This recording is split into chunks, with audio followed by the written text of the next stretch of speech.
Wisdom is the key to thrive. And knowledge to share. Rise with the wise.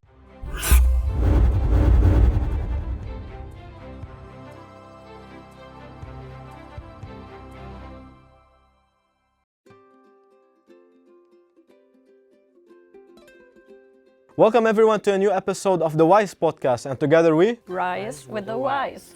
Today we have a very special guest. This lady next to me is a very close friend to the Wise family. She's a superhero, she's a social worker, and today she will let us enter to this world and know what these superheroes and what these frontliners are doing and helping in the society, and how much their role is important and crucial to every human being that's having hard times and difficulties. Hello Katia, welcome to the Wise Podcast. Hi, happy to be here. The International Federation of Social Workers defines social work as a practice-based profession and an academic discipline that promotes social change and development, social cohesion, and the empowerment and liberation of people. Katia, in your own words, how do you define social work? So this is a big question, but yeah, looking at social work, it's a very broad field. Yes, so it is. We address many social questions in the society, as well as we help individuals overcome difficulties. It is in broad spectrum, like I said, there are many fields.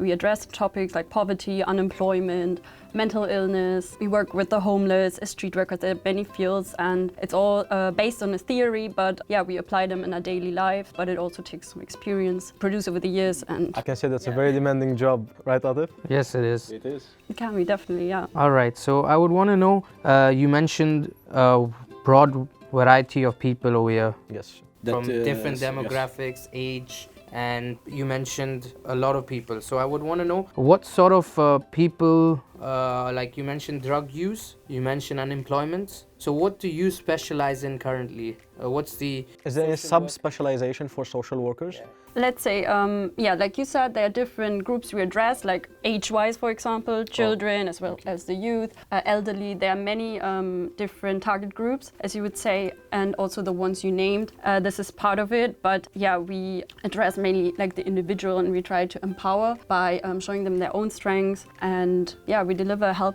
to self-help. That was the question that was always in my mind, that how do social workers really help? Because I mean, the doctor will examine you, will do x-ray, will do blood give you test, some medication. will give you medication, physical examination, and all of these investigations that the doctor do it. How can social workers help? I mean, is there any psychological assessment, any process that you follow, any screening that social workers usually do? And how they are able to impact and change people's lives to better? How they can change people's lives and improve it? Okay, these are many answers to that question. There are many answers to that. So first I start with the theory. I think there are many theories which we learn in our studies. I mean, it's a regular university course, which many people ask about. So some people don't know it's a professional field actually to do social work. So full-time job. Yeah, it's a full-time job. It requires a 3-year course and a practice year. So yeah, but it's for a good thing. And if you put in the work, you can make a good change for people. So for example, one theory would be socialization theory, where you have some certain topics like development tasks in the phase of your age. Like depending on the age, you have development tasks, and you try to meet them, and you always have to check up with your own abilities. Yeah, that's for one part. So you applied it in your daily life, just saying like right now I'm working in the field of a psychiatric unit. I think that's important to mention. So I work with people with mental health issues, the kids. Yes, exactly. So I work with children who have mental illness. What is the age range? So the age range in my field is from 6 to 12 years. So some children quite young actually. So I'm saying in my field this would be that age range, and we try to support the children and their well-being. So the doctor writes the plan and you try to execute it, or on your own self, on your own analysis, on your own thoughts, you try to help the kid? Let's put it that way. Yeah, we work multidisciplinary. Like you say, there's a therapists and doctors who do diagnosis. You are a part of a chain. The chain of healing, the chain of the medical chain. The doctor put the diagnosis, the nurses give the medication, the social workers do their psychological support and all this emotional encouragement, and they listen to the patients. They know what they got. So you are a part of the medical and the treatment hierarchy of these patients. That's how we can read maybe specify? Let's say that, or let's put it that way. We all work hand in hand. We're, like I said, multidisciplinary. You have nurses who maybe do like medication, or they take the blood. But I also learned in that field that we go hand in hand. So I also learned something from them. I do the blood pressure, vital signs, and I also prepare medical stuff. But our aim is social workers. And you're allowed to give. Or in the field, I'm allowed to do that. I get trained, I get certificate, and then and then I can do it. That's the first time I know that. I can't do all of the specified tasks of a nurse, but I'm willing to learn, and yeah, that's an exchange. So I'm saying, yeah, the therapists give goals for the children. They work out strategies applying to the certain mental illness. So we work with ADHD patients, people who have social anxiety, anorectic people. So that means people with, for example, bulimia, or who we guide them. You surely saw a lot of bad things, yeah.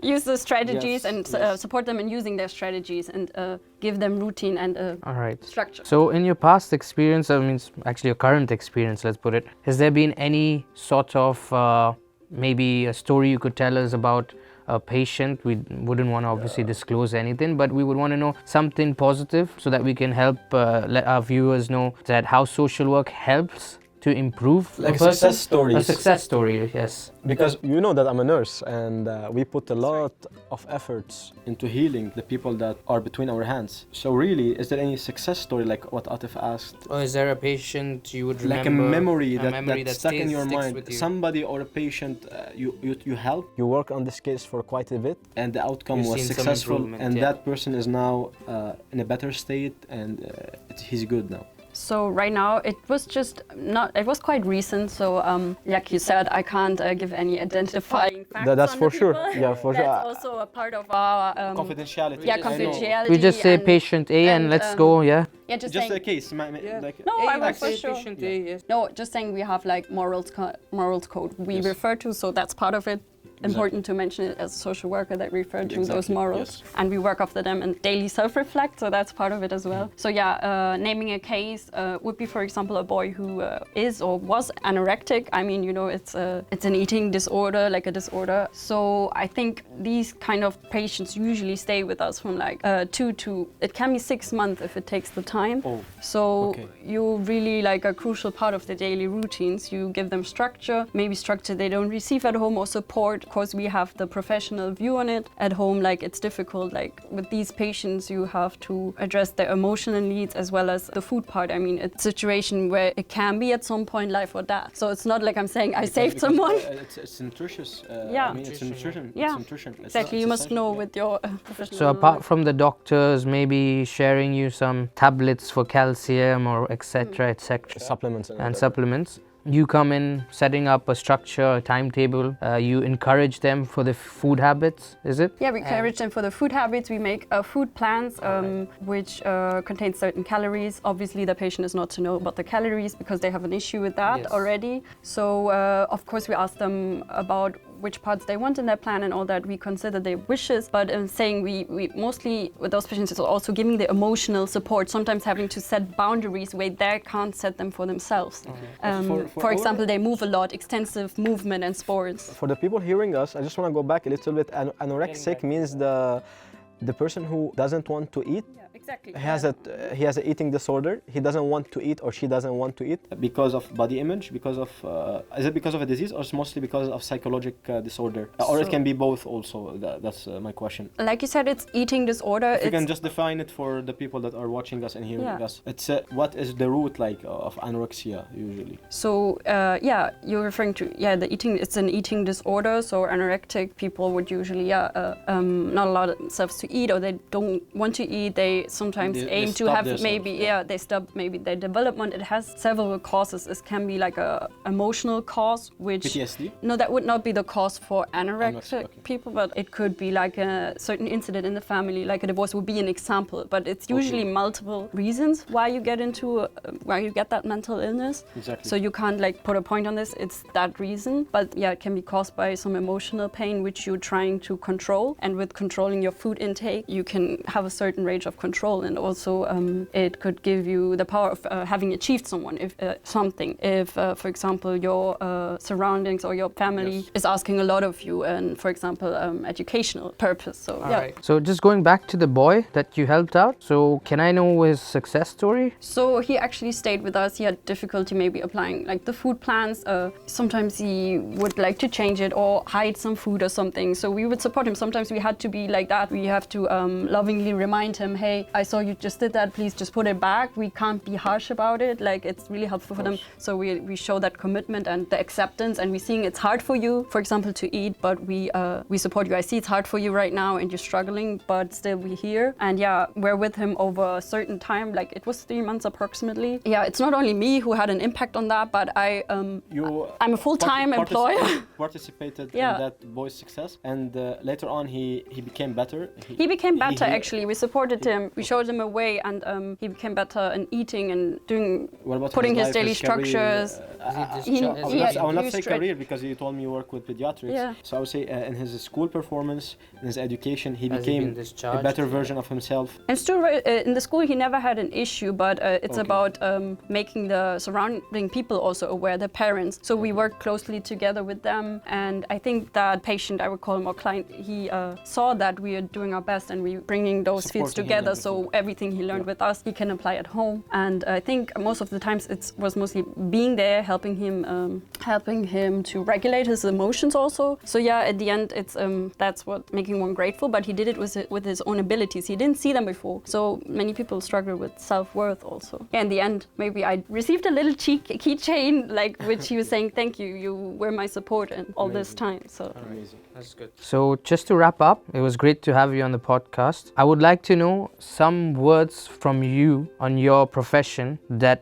maybe someone in the future would want to become a social worker. What is your message to them? For a message for someone who wants to become a social worker, it's a really cool field. It's really practice-oriented. Like, challenging. It's challenging, but on the other hand, you see a lot of actual rewarding change and reward you get from the clients and the development they make. So it's worth spending the time studying and making a change for people. And for social workers themselves, I advise also, though, to keep on doing self-care and don't forget yourself, because sometimes you get soaked in what you are doing, so you forget yourself. You get soaked in helping people and helping others, that sometimes you forget to take care of yourself, which is a big mistake, because if you are not good, it's hard for you to channel and to give a good energy to the others, because you are already in a bad status. Social workers are the ear to listen to all the people that are having difficulties and problems. We should really appreciate them. They are the hidden soldiers in the medical field and in all the hierarchies that try to give people a better, healthier life. Because we can all be fragile at a time.